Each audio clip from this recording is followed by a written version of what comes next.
Popcorn Planet. I am Andy Signor, and I've been trying to be positive about this Zack Snyder cut coming out. I'm trying to think, you know what? Let's go give this movie a shot. Let's give this what it's due. Zack Snyder was robbed. They took advantage of a tragedy, and when I read that piece in Vanity Fair, I felt for the man. I thought, you know what? This guy deserves this. This fan base deserves this. They've been just ridiculed for so long. You know what?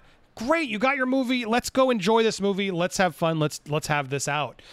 But no, it's not going to be over anytime soon. No, the problem is the Snyder army is going to be fueled now because Zack Snyder has just confirmed that he has ended his Justice League film on a massive cliffhanger. Now, look, I haven't seen the film. I've really been trying to give this guy some positivity and support it because I feel for the tragedy that he's been through. He's dedicating this film to his daughter. That stuff crushes me as a parent. I can see the struggle that this man has had to get this film out. I see the struggle from the rational, nice Snyder fans out there who have fought for this movie and been ridiculed for liking these movies. I was on everybody's side. I'm like, you know what? Great. Snyder Cut. Let's just get it out. Let's all see it. Let's give him a fair shake at this newer version of his film so we can finally see it through. And now to hear this, it just shows me this is a fight that will never end. This is a fight. We will never be over this drama, sadly, it seems. By ending it with a cliffhanger, Zack Snyder's basically giving the middle finger to the studio and saying, oh, cool. Thank you so much for the movie. Thanks for giving me final cut. Fans, when you want to see me keep going, of course they're going to want to fight for this now. They're going to want to fight for part 2, part 3, et cetera, et cetera. When does it end? And at a certain point, it seems like Zack Snyder just wants to keep having them over a barrel and arm his fan base against them to keep demanding these things so he can sort of sit there and be like, ha, see what you get, see what you deserve. And in one way, you know what? Maybe the studio deserves it. You know, I'm not trying to be here to defend the studio. I think the studio did totally take advantage of a tragedy. At the same time, it seems like everyone's just trying to move on. A lot of those people aren't there anymore. And at a certain point, when do you just move on to another franchise, find something else to make, start making new things instead of keep going back to this well? Granted, there's clearly a fan base here, but the only reason this movie is going to continue is if it makes money. That's the reality. So why not just make a good movie, a standalone movie? If it makes money, why wouldn't AT&T come back to Zack and say, you know what? All right, you know, let's do this again. It did really well for us. We'd love to do another part. What do you have in mind? It just seems like this fight between the studio and Zack, it's clear. As Jody reported, this is a war for them. So, again, Zack, I'm trying so hard to give you the benefit of the doubt and be positive here. But, man, you making this a massive cliffhanger. I mean, I guess bravo. You want this studio to burn. You are just going to keep letting it burn. In that regard, you're getting your way. But as a fan of DC, I'm so over all this drama. At a certain point, we as fans just want to be able to move on with your permission. Even like, you got your movie, you got it. What else do we still need to do? You really want to keep making Justice League movies for Warner Brothers? Why? Well, I don't get it. You got it out. You got what you wanted. You had a chance to end it. They gave you the money. I'm sure you could have done anything here to at least leave it open-ended, but give us an ending. But to give it a massive, and he calls it a massive cliffhanger to set up the events for Justice League 2. I mean, it's going to please a lot of fans, but I think it's going to frustrate a lot more because even though we got this 4-hour cut, it's never going to end. It's never going to end. Let's look through some of the other revelations that came from this. Fans waiting for the definitive version. The version being released on HBO Max will be the director's final word, as he tells the IGN, is essentially the same movie he was finishing in 2017. So this is the Snyder Cut. Essentially, I mean, you had to reshoot things that didn't exist, so let's be honest. But sure, I'm not going to argue semantics. This is the Snyder Cut. This is the movie he wanted. This is his final attempt and word. This is it. While he finished his cut back in 2016, there was an even longer version he and his editor cut down to hit 4 hours. We did some tightening and put some screws to it a little bit to get close to the 4 hours. That's the exact running time, by the way. 4 hours, 2 minutes. The version coming to HBO will be essentially the same as the original director's cut. Snyder promises. It's also going to be in that 4:3 ratio. It's going to be framed like the box here, so your TV is going to have big black bars on the left and the right. So stupid because it's made for IMAX. I get it, but it's not made for televisions, and us watching on televisions are going to be like, what? I can't see it. We're going to have to this is going to be so much smaller because he's trying to give us the full picture when we're actually going to see less of the picture. When discussions with Warner Bros. Finally released the versions, he cited fan support for finally getting it out there as the perfect storm that allowed Snyder's cut to become a reality. He even calls it a storm. he's admitting it. It fills a couple of massive gaps that I thought we're never going to see the light of day. When asked by Twitter, when the content is he's most excited for it's Cyborg's backstory. Cyborg's backstory is such an important part of the movie, and his whole arc and journey is so important. There was really just such cool stuff that we got to shot and created that was really excited for fans to see. So that's why Ray Fisher's been at this, because they cut this amazing backstory for him to finally have a shot. He also shared a special sequence he initially considered using for the opening credits. Mother Box origin sequence shows the various Justice League heroes immortalized as gods, but eagle-eyed viewers will have plenty of reasons to rewatch that opening sequence, according to Snyder. Lots of Easter eggs. There's 1 million, in fact, Easter eggs in the Mother Box sequence. Snyder says, we just all started doodling, and it became this fine art piece of its own that really talks about the Mother Boxes and the characters' origins. I find it really beautiful and immersive, and yeah, it's super fun. Check out all the Easter eggs we found in this origin clip. Yeah. Snyder says that while the episodic release was considered, it got complicated, possibly due to contractual difficulties, and ultimately fans would have been mad if they had to wait weeks for an episodic Justice League to be completed. The movie was always filmed as a single piece with 6-chapter structure, which is how it will be released. That makes sense. If they had released it in a TV series with multiple versions, multiple things, it becomes complicated from a union perspective. So anybody knocking on Zack that they didn't want no, that actually makes sense now that I see that, to give Zack credit.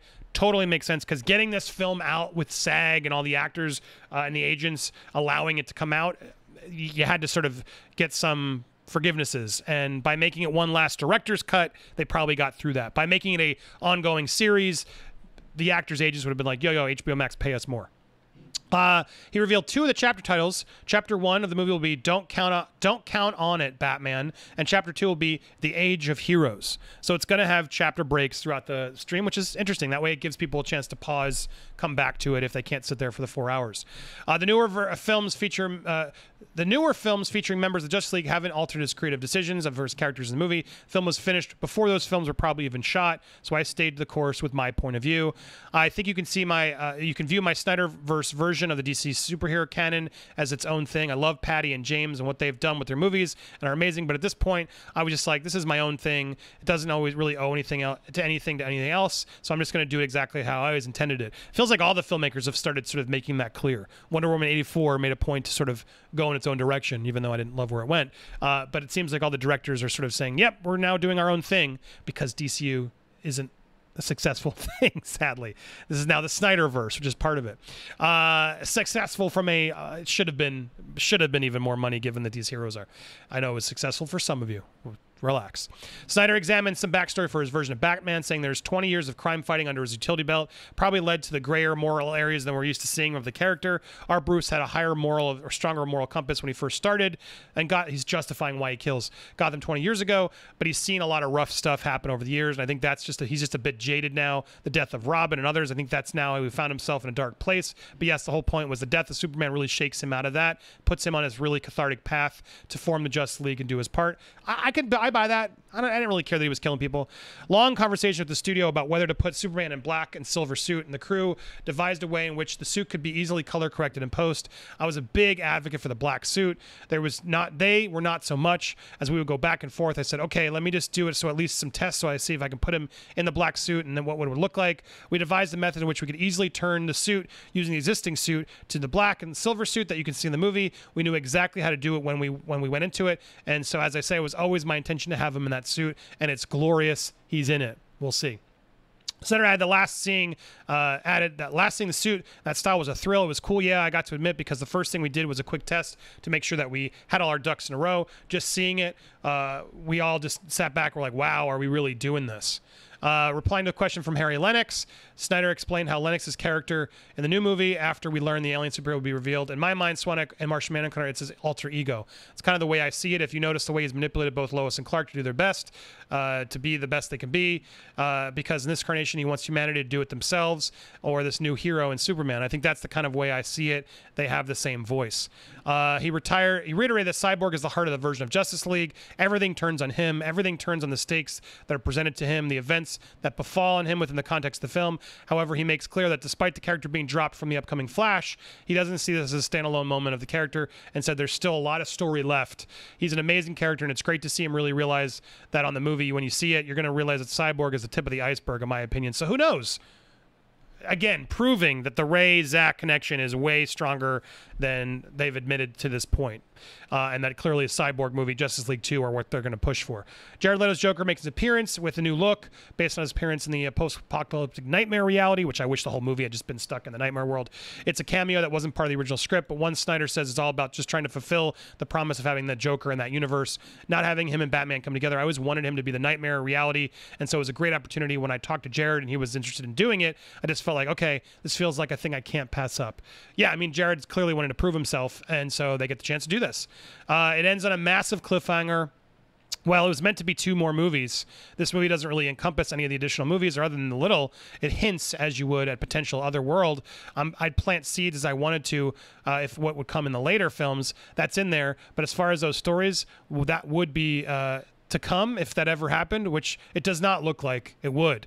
Deathstroke has already been confirmed, but Snyder explained how the traditional villain will fit alongside the heroes. When we find him, clearly he and Batman have struck some sort of deal, and they have a bit of a partnership. There's a bigger enemy, I guess. They're not locked in mortal combat. They're actually working together to try and figure out how to make this world work. Interesting. Spoiler. Why is he telling us all this stuff? Sorry, I didn't read some of these in advance.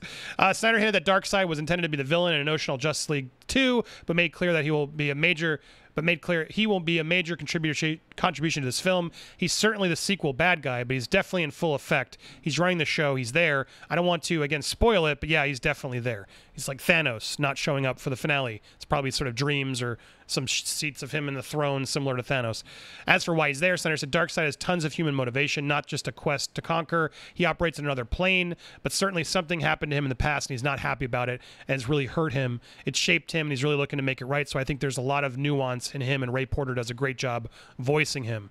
As for Steppenwolf, the villain of Joss Whedon's cut, Snyder explains that he and Darkseid have a very complicated relationship. I'm not going to give it away, but the dynamic between the two of them, some things happened in the past, there's a bunch of issues, yada, yada, yada. Whether to accept the offer to make Justice League 2, he was a little cagey about whether his answer would be. That's a very hypothetical. I think I would say I believe it when I see it. I'm happy to cross that bridge when I see it approaching. So he wants to do it, is what I'd read that as. He wants to make part 2. Clearly, that's a big part of this.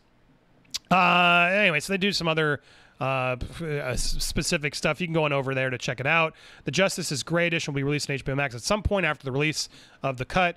So maybe they'll do a gray edition to have Snyder already releasing the film in full 1:3:3 ratio. There's a black and white version of the film dubbed Justice is Gray. Huge advocate and huge admirer of the version of this movie. It's always his favorite version of the movie. I don't understand it. Why would you want to watch this movie in black and white? Come on. It'll be released at some point after the color version. Thank you, HBO Max, for giving us the color version.